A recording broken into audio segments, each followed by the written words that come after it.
स्वागत है। आज हम एक बहुत ही प्राचीन और महत्वपूर्ण ग्रंथ मत्स्य पुराण के ज्ञान सागर में गोता लगाने वाले हैं। शुरुआत एक प्रेरक श्लोक से करते हैं। मत्स्य रूपेण गोविंदो हयान्यनीन्य महामते ममाप्यानुग्रहम कुर्यात विष्णुर्भक्त प्रियः सदा।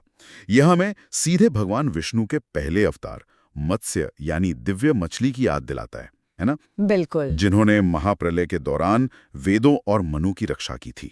ये सिर्फ एक कहानी नहीं, एक गहरे संदेश की शुरुआत है। बिल्कुल। और ये श्लोक साथ ही लगभग सोचिए 14,000 अन्य श्लोक पवित्र मत्स्य पुराण का हिस्सा है। ये 18 महापुराणों में से एक है और हाँ, पारंपरिक रूप से इसका श्रेय महर्षि वेदव्यास को दिया जाता है। ये वाकई में ज्ञान का एक विशाल भंडार है जो कथाओं, दर्शन और रोजमर्रा जीवन के उपदेशों को एक साथ पिरोता है। तो आज की हमारी चर्चा का आधार मत्स्य पुराण संपूर्ण कथा और ज्ञान से लिए गए अंश है। हमारा मकसद है इस पुराण की मुख्य कथाओं को, इसके पीछे छिपे दर्शन को, इसमें बताए गए रीति रिवाज और इसके गहरे ज्ञान को समझना।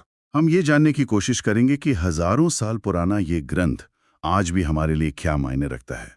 और ये जानना भी दिलचस्प है कि इस पुराण की जो पूरी संरचना है वो भगवान मत्स्य यानी विष्णु के अवतार और मनु, जिन्हें मानव जाति का पूर्वज माना जाता है, उनके बीच एक लंबे संवाद के रूप में है। तो ऐसा लगता है जैसे हम सीधे स्रोत से ही ज्ञान प्राप्त कर रहे हों। इसमें पौराणिक कथाएं तो हैं ही, पर साथ ही साथ ब्रह्मांड विज्ञान, सृष्टि और प्रलय के चक्र, धर्म, कर्तव्य, सामाजिक व्यवस्था, योग, दर्शन और यहाँ तक कि मंदिर वास्तुकला और मूर्ति निर्माण जैसे विषय भी हैं। मतलब ज्ञान की कई परतें हैं इसमें। हाँ, बिल्कुल। तो चलिए सबसे पहले इसकी केंद्रीय और सबसे प्रसिद्ध कहानी पर आते हैं, मत्स्य अवतार और महाप्रलय की कथा। कल्प के अंत में जब प्रलय आया, यानी जब माना जाता है कि सब कुछ जलमग्न होने लगा था, तब भगवान विष्णु ने धर्म और सृष्टि को बचाने के लिए मछली का रूप धारण किया। ये विचार ही अपने आप में कितना नाटकीय और शक्तिशाली है। विनाश के चरम पर संरक्षण का आश्वासन। हाँ, कथा बहुत आकर्षक है। कहते हैं कि द्रविड़ देश के राजा सत्यव्रत, जो बाद में वैवस्वत मनु बने, वो कृतमाला नदी में तर्पण कर रहे थे। तभी उनकी अंजलि में एक छोटी सी मछली आ गई। राजा ने दया करके उसे अपने कमंडलू में रख लिया, लेकिन वो मछली इतनी तेजी से बढ़ने लगी कि कमंडलू छोटा पड़ गया। अच्छा, फिर राजा ने उसे एक मटके में रखा, वो भी छोटा पड़ गया। फिर तालाब में, फिर गंगा नदी में और आखिरकार समुद्र में छोड़ा। लेकिन हर बार वो मछली उस जगह के लिए बहुत बड़ी हो जाती थी। ये बढ़ना, ये सिर्फ शारीरिक आकार का बढ़ना तो नहीं लगता, इसमें कोई गहरा प्रतीकवाद भी छिपा होगा, है ना? निश्चित रूप से। ये शायद ईश्वर की सर्वव्यापकता और उनकी शक्ति की असीमितता का प्रतीक है। मतलब उन्हें किसी भी बर्तन या सीमा में बांधा नहीं जा सकता। अंत में जब राजा ने उसे समुद्र में छोड़ा तो उस विशाल मछली ने अपना वास्तविक विष्णु स्वरूप प्रकट किया और राजा सत्यव्रत को आने वाले महाप्रलय के बारे में चेताया। और यहीं से वो बचाव अभियान शुरू होता है। मत्स्य भगवान ने मनु को निर्देश दिया कि वे एक विशाल नाव बनाएं और उसमें सिर्फ खुद ना बैठें, बल्कि सप्तर्षियों को, यानी 7 महान ऋषियों को, सभी तरह की औषधियों और अन्नों के बीजों को और भविष्य की सृष्टि के लिए सभी जरूरी प्राणियों के जोड़ों को भी सुरक्षित रखें। ये तो भविष्य के लिए जीवन और ज्ञान के संरक्षण की पूरी योजना थी। बिल्कुल। जब वो ब्रह्मांडीय बाढ़ आई और सब कुछ जलमग्न हो गया, तब मनु ने उन सभी को नाव में इकट्ठा कर लिया। भगवान मत्स्य खुद प्रकट हुए और मनु ने वासुकी नाग को रस्सी के रूप में इस्तेमाल करके नाव को भगवान मत्स्य के सींग से बांध दिया।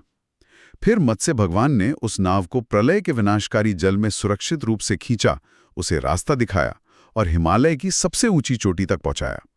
लेकिन कहानी यहीं खत्म नहीं होती। इसी प्रलय काल में एक और संकट आ गया था। एक और संकट? वो क्या था? सृष्टि तो बच गई थी। हाँ, जीवन बच गया था, लेकिन ज्ञान पर संकट आ गया था। हयग्रीव नाम का एक शक्तिशाली असुर था। उसने वेदों को चुरा लिया था, और वेद तो ज्ञान और धर्म के मूल स्रोत माने जाते हैं। उन्हें समुद्र की गहराइयों में छिपा दिया था उसने। अब सोचिए, ज्ञान के बिना नई सृष्टि का आधार क्या होता? अरे हाँ, ये तो बहुत गंभीर बात है। मतलब भौतिक बचाव के साथ साथ ज्ञान का बचाव भी उतना ही जरूरी था। सही समझा आपने। इसीलिए भगवान मत्स्य ने उस असुर हयग्रीव का वध किया और वेदों को फिर से प्राप्त करके सृष्टिकर्ता ब्रह्मा जी को सौंप दिया। ये घटना ज्ञान के महत्व और उसके संरक्षण की जरूरत को दर्शाती है। इस बारे में एक श्लोक भी आता है, मया नीतम हयम दैत्यम वेदहर्तारम मोजसा हत्वा वेदान समादाय दत्तो ब्रह्मणि माधवः। अच्छा। इसका साफ मतलब है कि माधव यानी विष्णु ने मत्स्य रूप में उस वेद चुराने वाले हयग्रीव दैत्य का अपने तेज से वध किया और वेदों को वापस लाकर ब्रह्मा जी को दे दिया। ये सिर्फ एक पौराणिक कथा नहीं है, ये ज्ञान की रक्षा के लिए दैवीय हस्तक्षेप का प्रतीक है। ये कथा वाकई अद्भुत है और कई स्तरों पर सोचने को मजबूर करती है। लेकिन आपने शुरू में कहा था कि मत्स्य पुराण में सिर्फ कथाएं नहीं हैं, ब्रह्मांड विज्ञान की भी गहरी बातें हैं, जैसे समय का चक्र, युगों की अवधारणा। ये कैसे बताया गया है? हाँ, मत्स्य पुराण ब्रह्मांड की संरचना और समय की जो विशाल चक्रीय प्रकृति है उस पर विस्तार से बात करता है। यह हमें सिर्फ एक सीधी रेखा वाले समय की सोच से परे ले जाता है। इसमें 4 युगों सत्य, त्रेता, द्वापर और कली, इनके एक महायुग बनाने वाले चक्र का पूरा वर्णन है। बताया गया है कि ये युग अपने खास गुणों और धर्म के स्तर के साथ बार बार आते जाते रहते हैं। कलियुग के अंत में फिर से सत्य युग शुरू होता है। और इससे भी बड़े समय के पैमाने की बात है इसमें, कल्प वगैरह की। हाँ, युगों के चक्र से भी परे कल्प की अवधारणा है, जिसे ब्रह्मा का एक दिन माना जाता है। ये तो अरबों वर्षों की अवधि है। हर कल्प के अंत में प्रलय होता है, यानी आंशिक या पूर्ण ब्रह्मांडीय विनाश, जिसके बाद फिर से सर्ग यानी नई सृष्टि की प्रक्रिया शुरू होती है। ये सर्ग यानी सृष्टि और प्रतिसर्ग यानी विनाश और फिर से सृष्टि, ये एक लगातार चलने वाला चक्र है। इस चक्रीय नजरिए का दार्शनिक महत्व क्या हो सकता है? क्या ये हमें नश्वरता और स्थायित्व के बारे में कुछ सिखाता है? बिल्कुल, ये नजरिया हमें याद दिलाता है कि ब्रह्मांड स्थिर नहीं है, बल्कि एक गतिशील और लगातार बदलने वाली प्रक्रिया है। इसमें कुछ भी स्थायी नहीं है, सब कुछ बनने और बिगड़ने के अंतिम चक्र से गुजर रहा है। ये हमें अपने जीवन के उतार चढ़ाव और ब्रह्मांडीय घटनाओं दोनों को एक बड़े परिप्रेक्ष्य में देखने में मदद कर सकता है। नश्वरता का बोध वैराग्य और अनासक्ति को बढ़ावा दे सकता है। मत्स्य पुराण के एक श्लोक में इसका संकेत भी मिलता है, सर्ग प्रत्यय सिद्ध्यर्थम पुराणम मत्शरीर्णा प्रवृत्तम सर्ववेदार्थम धर्मार्थ मोक्ष लक्षणम। अच्छा। अर्थात सृष्टि और प्रलय वगैरह की प्रक्रिया को समझाने और सिद्ध करने के लिए मत्स्य रूपधारी भगवान द्वारा ये पुराण प्रवृत्त हुआ है, जो सभी वेदों के अर्थ, धर्म, अर्थ, काम और मोक्ष के लक्षणों को बताने वाला है। ये दिखाता है कि ब्रह्मांड की समझ धर्म और मोक्ष की खोज से जुड़ी हुई है। जब आपने धर्म की बात की, तो ये पुराण सामाजिक व्यवस्था और व्यक्तिगत कर्तव्यों के बारे में क्या कहता है? आपने राजा के कर्तव्यों यानी राजधर्म का भी जिक्र किया था। ये कितना विस्तार से है? मत्स्य पुराण धर्म को समाज और व्यक्ति के जीवन का आधार मानता है और इसे बनाए रखने के लिए ये काफी विस्तृत मार्गदर्शन देता है। इसमें राजधर्म का तो खास तौर पर बहुत विस्तार से वर्णन है। राजा से उम्मीद की जाती है कि वो सिर्फ शासक ना हो, बल्कि प्रजा का पिता जैसा पालक हो, न्याय सुनिश्चित करे, दोषियों को दंड दे, राज्य की सीमाओं की रक्षा करे और सबसे जरूरी धर्म की रक्षा और उसे बढ़ावा दे। पुराण साफ कहता है कि राजा का अस्तित्व ही धर्म की स्थापना के लिए है। इसमें टैक्स कैसे लें, मंत्री कैसे होने चाहिए, युद्ध की नैतिकता क्या हो, ये सब व्यावहारिक पहलू भी शामिल हैं। और आम नागरिकों के लिए क्या वर्णाश्रम व्यवस्था पर जोर है? हाँ, इसमें वर्णाश्रम धर्म का भी विस्तृत वर्णन है। समाज को 4 वर्णों में बांटा गया है, ब्राह्मण यानी ज्ञान और अध्यात्म वाले, क्षत्रिय यानी रक्षा और शासन वाले, वैश्य यानी व्यापार और कृषि वाले, और शूद्र यानी सेवा करने वाले। और हर वर्ण के लिए खास कर्तव्य बताए गए हैं। इसी तरह जीवन को 4 आश्रमों में बांटा गया है, ब्रह्मचर्य यानी शिक्षा का समय, गृहस्थ यानी पारिवारिक और सामाजिक जीवन, वानप्रस्थ यानी रिटायरमेंट और चिंतन, और सन्यास यानी त्याग और मोक्ष की खोज। और हर आश्रम के लिए सही आचरण और कर्तव्य बताए गए हैं। ये व्यवस्था तो काफी संरचित लगती है। क्या स्रोत इस बात पर भी कुछ कहता है कि इस संरचना के अंदर व्यक्तिगत नैतिकता और सार्वभौमिक मूल्यों जैसे अहिंसा का क्या स्थान है? ये एक महत्वपूर्ण सवाल है। देखिए, जहाँ वर्णाश्रम कर्तव्यों का वर्णन है, वहीं पुराण साथ ही साथ सार्वभौमिक नैतिक मूल्यों पर भी जोर देता है। यज्ञ, जिसका व्यापक अर्थ कर्तव्य निभाना भी है, दान यानी परोपकार, तप यानी आत्मानुशासन और सत्य का पालन, ये सब सभी के लिए महत्वपूर्ण माने गए हैं। अहिंसा को भी एक महत्वपूर्ण गुण माना गया है। हालांकि क्षत्रिय के लिए धर्म युद्ध में हिंसा को कर्तव्य बताया गया है। तो ये एक जटिल संतुलन है, जहां सामाजिक संरचना और व्यक्तिगत नैतिकता दोनों को महत्व दिया गया है। उद्देश्य शायद एक सुव्यवस्थित और नैतिक समाज बनाना था, जहां हर कोई अपने कर्तव्यों का पालन करते हुए आध्यात्मिक उन्नति कर सके। अब उस पहलू पर आते हैं जो मुझे व्यक्तिगत रूप से बहुत उत्सुक कर रहा है। मंदिर वास्तुकला और अनुष्ठान। यह आमतौर पर पुराणों में इतनी गहराई से नहीं मिलता। मत्स्य पुराण में ऐसा क्या खास है? हाँ, यही मत्स्य पुराण की एक अनोखी खासियत है, जो इसे कई दूसरे पुराणों से अलग करती है।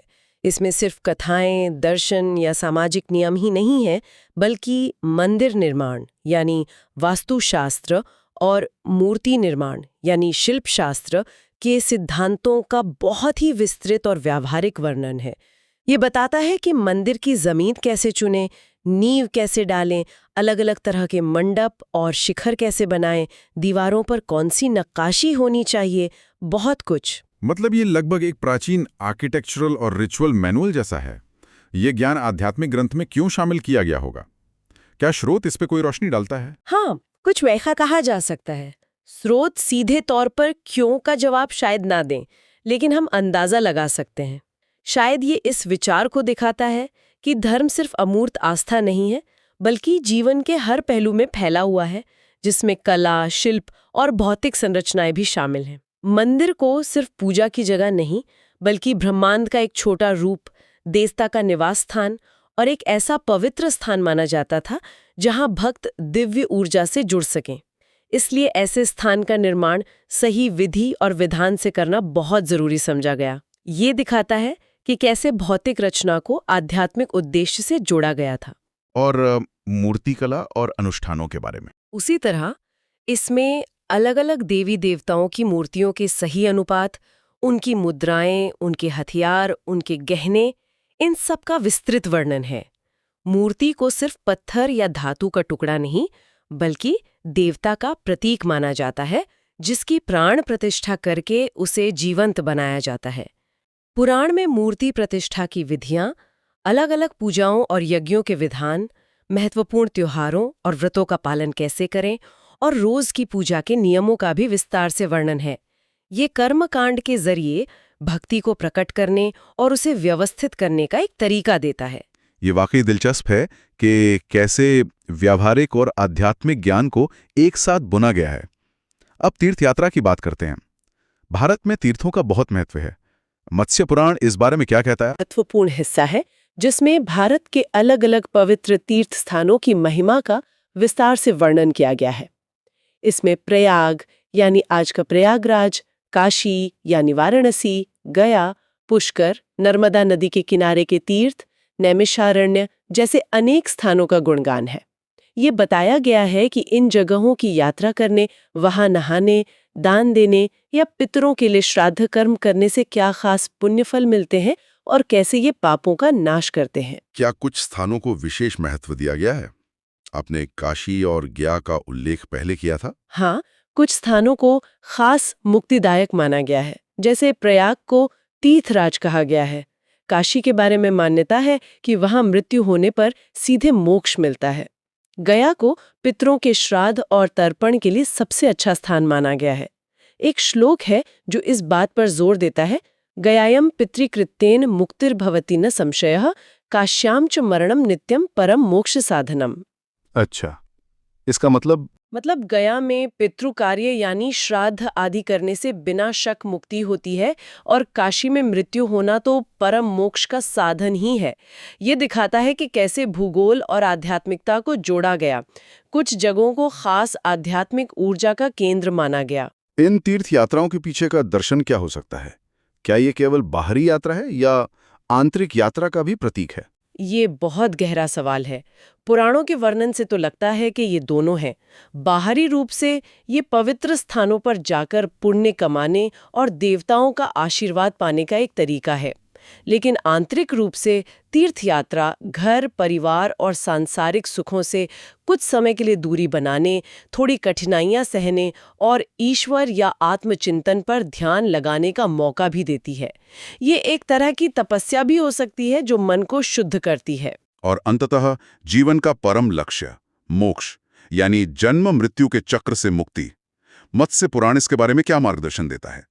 क्या ये ज्ञान मार्ग, कर्म मार्ग या भक्ति मार्ग पर ज्यादा जोर देता है? मत्स्य पुराण मोक्ष पाने के लिए अलग अलग रास्तों का जिक्र करता है, जिसमें ज्ञान यानी आत्मा और ब्रह्म का ज्ञान, कर्म यानी बिना स्वार्थ के कर्तव्य निभाना और योग यानी ध्यान और समाधि शामिल है।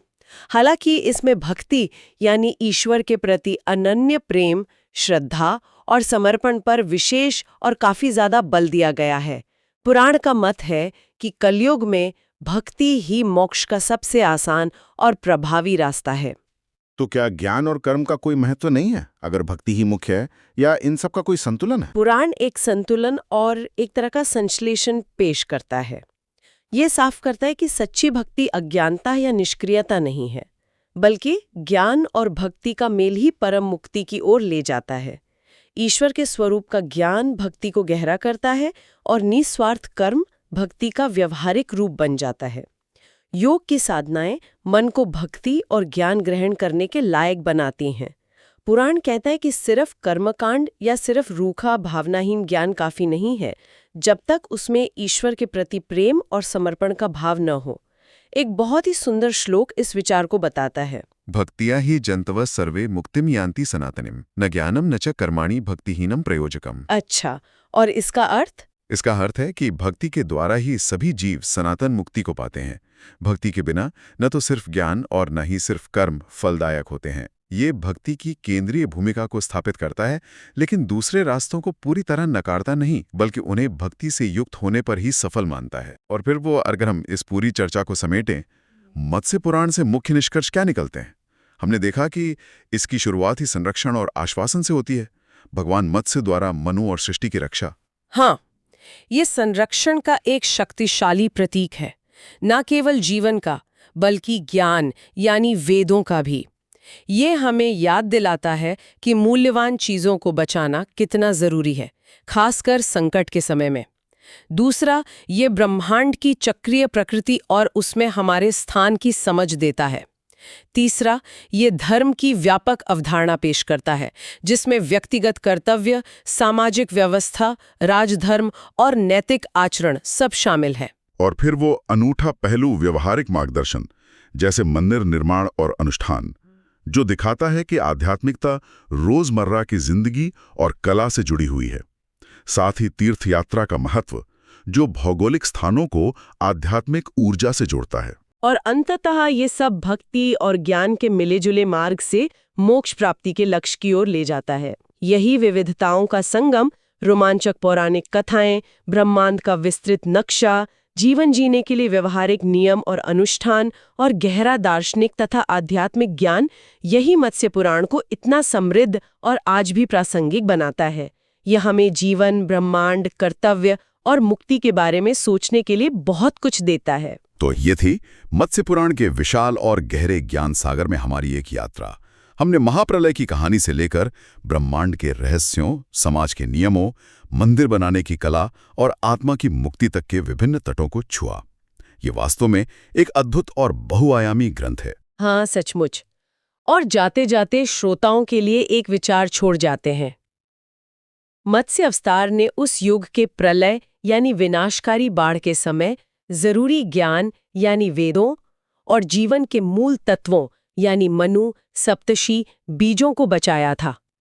क्या आज के युग में जब हम अपने तरह के प्रलयों का सामना कर रहे हैं, चाहे वे पर्यावरण के संकट हों, सामाजिक या राजनीतिक उथल-पुथल हों, या फिर सूचना के विस्फोट का प्रलय जिसमें सत्य और मूल्य कहीं खोते जा रहे हैं, क्या ऐसे समय में मत्स्य पुराण की ये मूल कथा हमें कोई प्रेरणा दे सकती है?